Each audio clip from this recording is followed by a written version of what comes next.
नमस्कार, मैं शिक्षा मिश्रा झारखंड के सुप्रभात मीडिया में आपका स्वागत करती हूँ। दोस्तों, झारखंड के तमाम छोटी बड़ी खबरों को जानने के लिए हमारे चैनल को सब्सक्राइब करें और साथ ही कमेंट सेक्शन में ज़रूर बताएं कि आप झारखंड के किस जिले से हमारे न्यूज़ को देख रहे हैं। तो चलिए शुरू करते हैं खबर को, जानते हैं आज के मुख्य समाचार। आज 19 मई को दूसरे चरण का चुनाव। 14 मई को पहले चरण के मतदान के बाद अब आज 19 मई को दूसरे चरण का चुनाव होना है। त्रिस्तरीय पंचायत चुनाव के इस चरण में 16 जिले के 50 प्रखंडों में मतदान होगा। मतदान सुबह 7 बजे से दोपहर 3 बजे तक निर्धारित है। गुरुवार को होने वाले इस चुनाव के लिए अब चुनाव प्रचार थम गया है। राज्य निर्वाचन आयोग के मुताबिक मतदान समाप्ति के नियत समय से 48 घंटे पहले चुनाव प्रचार वर्जित है। ऐसे में अब कोई कैंडिडेट जुलूस, सार्वजनिक सभा नहीं बुलाएगा, ना ही इसमें शामिल होगा और ना ही संबोधित करेगा। नियमों के उल्लंघन पर 2 साल की जेल हो सकती है या जुर्माना देना पड़ सकता है। पीएम आवास योजना को लेकर सरकार ने किया बड़ा ऐलान, सभी पर पड़ेगा असर।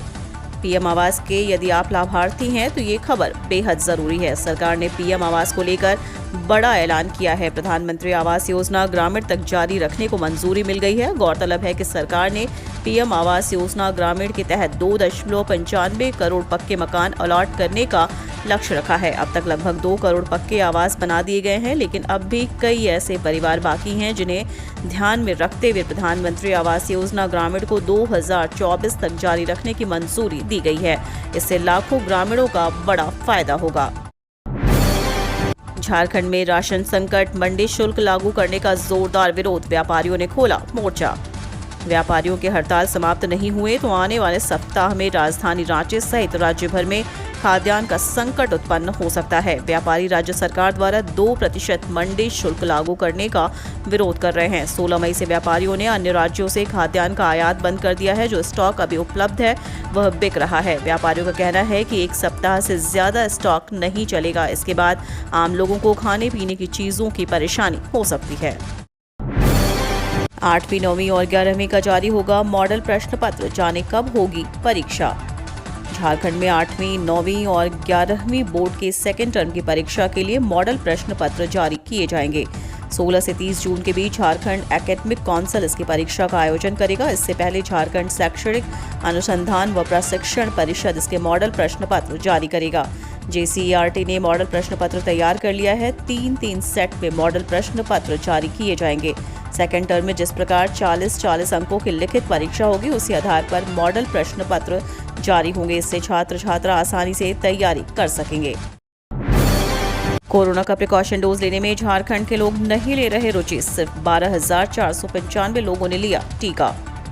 झारखंड के लोग पैसा खर्च कर कोरोना टीका लेने में रुचि नहीं दिखा रहे हैं। इस कारण राज्य में प्रिकॉशन डोज का आंकड़ा नहीं बढ़ रहा है।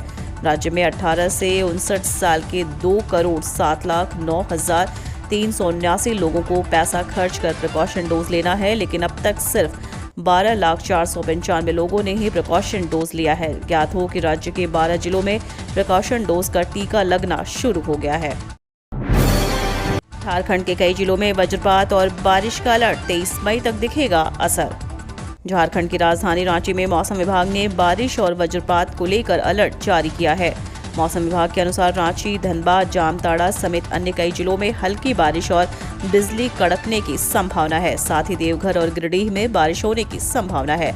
मौसम विभाग ने झारखंड के कई जिलों में आसमान में बादल छाए रहने और आंशिक बारिश का पूर्वानुमान लगाते हुए अलर्ट जारी किया है। झारखंड के राज्य उत्तर पूर्वी देवघर, धनबाद, दुमका, गिरिडीह, गोंडा, जामताड़ा, पाकुड़, साहिबगंज के साथ साथ रांची, रामगढ़, बोकारो, गुमला, हजारीबाग और खूंटी में 23 मई तक अलर्ट जारी है। वहीं इन जिलों में हल्के से मध्यम दर्ज के मेघ गर्जन, वज्रपात के साथ बारिश भी हो सकती है। देवघर सदर अस्पताल में काम पर लौटे डॉक्टर, 1 हफ्ते के लिए हड़ताल स्थगित। झारखंड के देवघर से एक बड़ी खबर सामने आ रही है, जहां सदर अस्पताल के डॉक्टरों ने हड़ताल वापस ले लिया है। मिली जानकारी के अनुसार बुधवार को जिला प्रशासन की ओर से देवघर SDO और SDPO ने IMA सभागार में डॉक्टरों से वार्ता की और दोषियों पर त्वरित कार्रवाई का आश्वासन दिया। जिसके बाद डॉक्टरों ने फिलहाल 1 हफ्ते के लिए अपने हड़ताल को स्थगित कर दिया और काम पर लौट आए हैं। जमशेदपुर की लड़कियों ने बाजी मारी, टॉप 3 में शहर की 3 छात्राएं। भारत सरकार के कपड़ा और वस्त्र मंत्रालय ने देश भर में स्थित national institute of fashion technology में दाखिला के लिए होने वाली प्रवेश परीक्षा का रिजल्ट जारी कर दिया है। इसकी जानकारी निफ्ट की आधिकारिक वेबसाइट पर भी दी गई है। फाइनल रिजल्ट लिखित परीक्षा और सिचुएशन टेस्ट के आधार पर हुआ है। परीक्षा में जमशेदपुर के विद्यार्थियों का रिजल्ट बेहतर रहा। टॉप 100 में इस साल जमशेदपुर की 3 छात्राएं रही हैं जो साकचे स्थित AFA की है। कांग्रेस ने एक राज्यसभा सीट पर ठोका दावा, कहा सीएम सोरेन से की जाएगी बात। अगले महीने होने वाले राज्यसभा चुनाव में कांग्रेस पार्टी ने झारखंड की एक राज्यसभा सीट पर दावेदारी ठोकी है।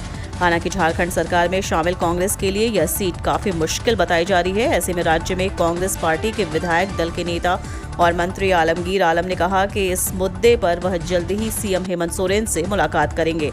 उन्होंने कहा कि सीएम से मुलाकात के दौरान इस मुद्दे को उठाया जाएगा और कहा जाएगा कि पिछले राज्यसभा में झामुमो सुप्रीमो शिबू सोरेन को राज्यसभा भेजा गया था। ऐसे में इस बार कांग्रेस उम्मीदवार को उच्च सदन भेजा जाए। साइकिल से बोरों में चोरी का कोयला भरकर बेच रहे झारखंड के आदिवासी, बताइए बड़ी वजह। झारखंड में इन दिनों अवैध खनन मामले को लेकर सियासी हड़कंप मचा हुआ है। अवैध खनन मामले में नाम आने पर खनन सचिव एवं IAS अधिकारी पूजा सिंघल को निलंबित कर दिया गया। वहीं सीएम हेमंत सोरेन की साख भी दांव पर लगी हुई है। रामगढ़ रांची हाईवे पर कई ऐसे गरीब आदिवासी मिल जाएंगे जो साइकिल पर अवैध चोरी का कोयला बोरों में भरकर उसकी बिक्री करते हैं।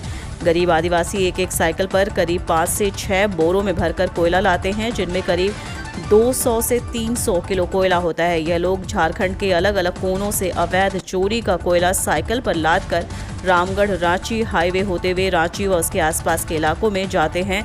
वहां ये आदिवासी कोयला बेचकर उससे मिलने वाले पैसों से अपने पेट की आग बुझाते हैं।